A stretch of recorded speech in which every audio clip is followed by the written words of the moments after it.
Petit Jean et la sorcière, de la collection J'aime lire. Chapitre 1. L'arbre enchanté. Il était une fois un pauvre garçon qui n'avait ni parents ni logis. Il était si pauvre qu'il errait du matin au soir en quête de nourriture. Un jour que son ventre criait famine, quelqu'un lui dit « Grand-mère t'appelle, elle va mourir !» Grand-mère était une très vieille femme. Elle aimait tout le monde au village et tout le monde l'aimait. C'était la grand-mère de tous. Petit Jean s'approcha de sa couche en pleurant. « Petit Jean, murmura la vieille, ne sois pas triste, je te laisse un cadeau.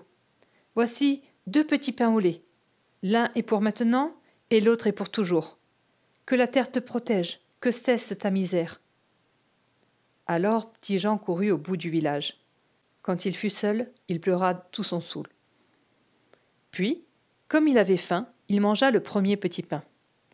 Il allait dévorer l'autre quand il se souvint des paroles de la vieille femme. L'un est pour maintenant et l'autre est pour toujours. Alors il creusa un bon trou dans la terre, et là, tout au fond, il cacha son trésor. 2 jours plus tard, ô prodige, un plant de petits pains avait poussé à cet endroit.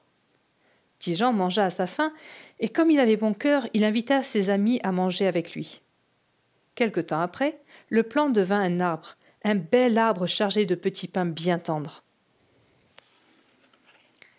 Bientôt, dans le pays, on ne parla plus que de l'arbre enchanté.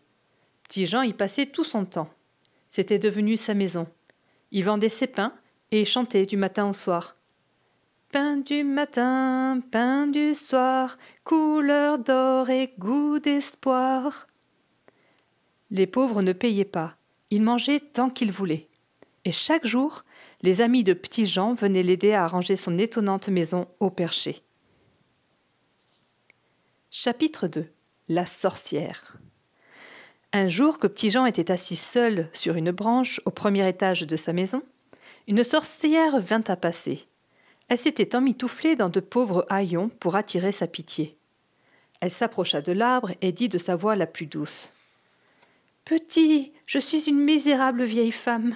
Peux-tu me donner quelque chose à manger ?»« Bien sûr, répondit Petit Jean, il suffit de demander. » Aussitôt dit, aussitôt fait. Il cueillit ses petits pains les plus dodus, les plus croustillants, et il les lança à la vieille femme. La sorcière leva les 2 bras pour les attraper. On aurait dit une poule affolée. Mais quelle maladroite! Tous les pains tombaient par terre, et la vieille piaillait. « Hélas, je suis si vieille, si cassée. Je ne peux même pas me baisser. Jette-moi d'autres pains. » Elle sautillait sous l'arbre. Son double menton tremblait comme de la gélatine. « Encore !» criait-elle. « Encore, s'il te plaît !» Sous l'appui de petits pains, elle faisait une moue désolée. « Oh là là là là là là, si j'étais jeune, je serais plus leste. Ah là là là là, mes reins me font si mal. Petit, je t'en supplie, descends et donne-moi un pain de ta jolie main. » L'enfant eut pitié de la pauvre femme. Il cueillit encore quelques pains, et il descendit de l'arbre. Mais la sorcière avait caché un gros sac derrière son dos. Quand Petit Jean s'approcha d'elle, elle le toucha du bout de l'ongle et elle s'écria « Ragnaboussa, à la gazam !»